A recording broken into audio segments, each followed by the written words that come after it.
What's going on, everybody? I hope you had a great Halloween. So I figured while I'm working on other videos, I actually wanted to make a top 10 horror game list for the ROG Ally specifically, just to list off the best horror games that work best on the ROG Ally, because there is currently a sale at Best Buy and the ROG Ally is $620. That is a 20% discount, $80 off the Z1 Extreme model of the ROG Ally. I sure wish I had that discount when I bought my ROG Ally, but it takes people to invest in a product in order for it to do very well, to the point they can add a discount on it. So let's get started with this insanely horrific top 10s list of the best horror games for the ROG Ally. Now, number one is a game that just recently came out, and it works pretty darn well on the ROG Ally, even in 1080p mode. And that game is none other than Alan Wake 2. Now, the main reason why this game is on the list is because it is the newest horror game and is the most talked about horror game for a long time, and it's finally dropped and you can actually play this game portably. Now, the best settings for this game would be low settings, 1080p with FSR on at quality. That seems to bring the performance of Alan Wake 2 to 30 FPS clean for the most part, and the game still looks amazing. Now, there are still some optimizations to be had with the ROG Ally and other handheld devices for Alan Wake 2, but for now the game plays good enough to complete. I've already beaten Alan Wake 2 and the game is truly horrifying for the most part. Now, it does have some issues here and there with pacing, but all in all, I just love horror games, especially ones that look as amazing and play as well as Alan Wake 2. Now, number two is a classic that I listed off multiple times because this game just seems to keep resonating in my memory since the day I played it, and that is Outlast 1. I remember hiding from the piggy dude in a locker for 20 minutes straight the first time I played this game. And Outlast 1 is very well optimized for portable systems. You can also get on Nintendo Switch, but on the ROG Ally you can just put it to silent mode and still get a locked 60 FPS at 1080p. The game looks perfect, and you can set all of the settings to their highest points and still get solid performance. And Outlast 1 is one of the most masterful horror games to come out in a very long time. Outlast Trials just came out, but going back to Outlast 1 not only gives you that nostalgia factor on how everything started, but it is truly, to me, the scariest Outlast in the series. And number three is none other than Outlast 2. Now, a lot of people say that they think Outlast 2 is scarier than Outlast 1. I could beg to differ, but I can see how people would think Outlast 2 is scarier. It has darker moments, more supernatural-like enemies, and just unexplainable events that boggle your mind and seep into your imagination. Outlast 2 will definitely give you a ton of jump scares with disturbing images to boot. I just love going back to Outlast 2 and playing that beginning location in the village, seeing those villagers look at you from the distance with their glowing eyes,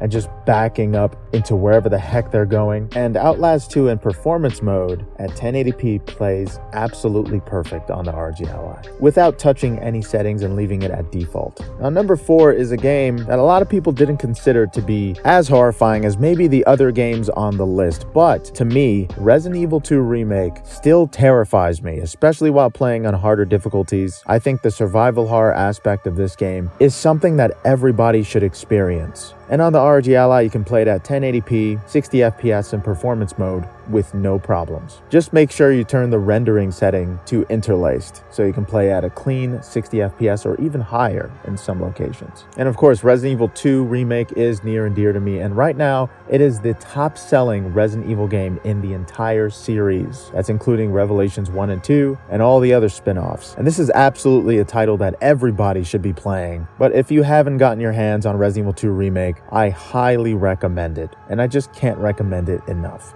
Now, number five is a game that proved to be a lot more disturbing than what I expected.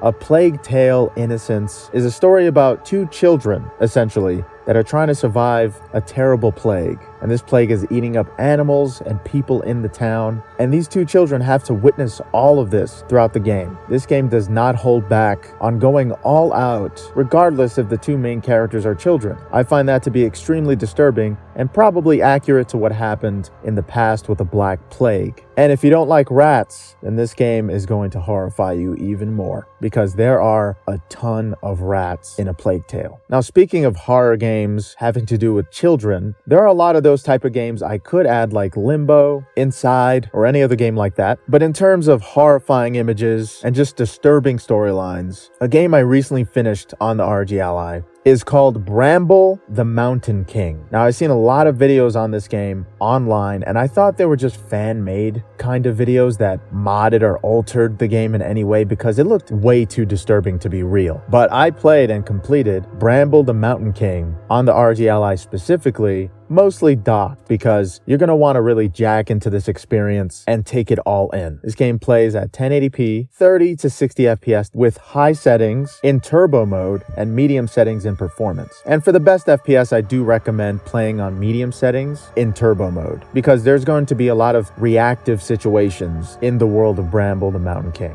Now with this game, it really harps on what Little Nightmares encapsulated with its giant horror and elevates it to the absolutely next extreme. It's pretty much a horror-like Attack on Titans game that has some kind of fairy tale setting. But the main character is pretty much a child. I think he's 9 years old at the very most, and he's trying to survive a world of horrific and bloodthirsty giants that are just simply trying to kill him. But you're trying to go after your sister, who's been missing for a while, and the game really starts off in such an immersive way. It's sort of like a bedtime story setting, but then slowly starts turning into an actual nightmare. Bramble the Mountain King is one of the most impressive games I've played in a couple years now, and it truly made me jump in certain parts, and just has grotesque, disturbing images that will haunt your dreams, no doubt. Now, number 7 is none other than Resident Evil 7. This is by far the scariest Resident Evil game in history. It takes place in the butt crack of Louisiana. It has all the swamps and the not so open-minded people, apparently. It takes that concept of horror countryside like Hills Have Eyes and Texas Chainsaw Massacre and turns it on its head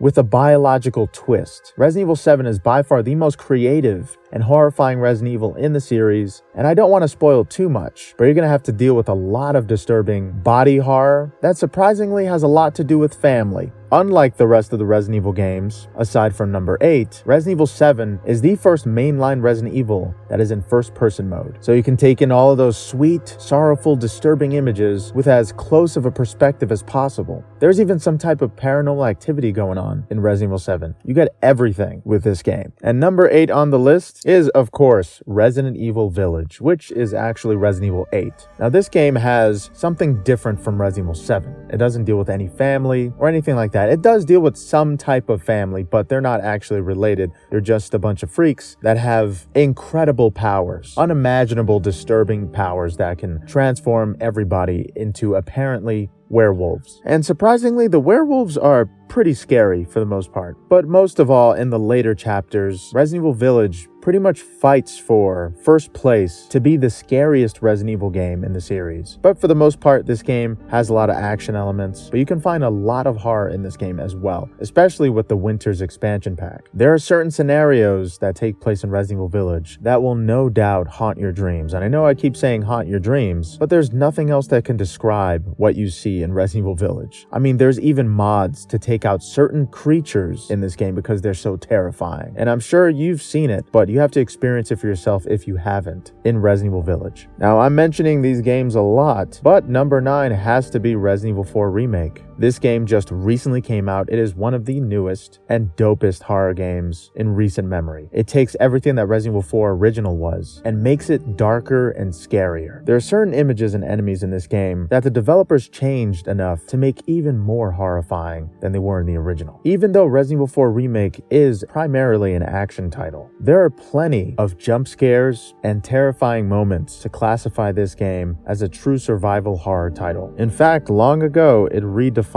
the genre of survival horror. So do yourself a favor and play not only one of the best horror games and action games, but a Game of the Year contender, and pick up Resident Evil 4 Remake. Now, number 10 is a little different for me, but it is the last on the list. It's a game that I actually haven't beaten yet because it is so scary and so realistic that I've been having a lot of trouble finishing this game, and that's when you know a game is truly terrifying. and this game is Visage. Visage was inspired by the original Silent Hill teaser demo, PT. Its first-person mode takes place in a house and has a sort of revolving effect. Whenever you go about the house, something different happens. You can't stay in the dark too long, similar to Amnesia, or else paranormal effects will start to happen. And there are particular moments in this game where you can't help but go into the darkness. And that's when it gets harder and harder to play, because you will start to see disturbing images and certain creatures that will do anything to end you. Visage is by far one of the scariest games I've played in my life. And I'm counting all the Silent Hill games, all the Resident Evil games. Visage does the best job when it comes to setting up terrifying locations, enemies, building story around those enemies, and just almost every step of the way, making you stop and say, nope, not going there. I've never said nope so many times while playing a game, even with Outlast 2. Visage is easily the most horrifying game on this list. And if there are other horror games that you play that you think is scarier than these games on the list, let me know in the comments. But again, I hope you had a happy Halloween. I know this is a little late, but I'm a huge horror fan, especially with movies. I can't help but pay homage to everything horror. And I continuously go back to these games on the list because not only are they terrifying, but they're addicting to go back and play because they're just so good. But yeah, I hope you enjoyed this list. Thank you guys so much for watching, and I hope you have a good one. Later.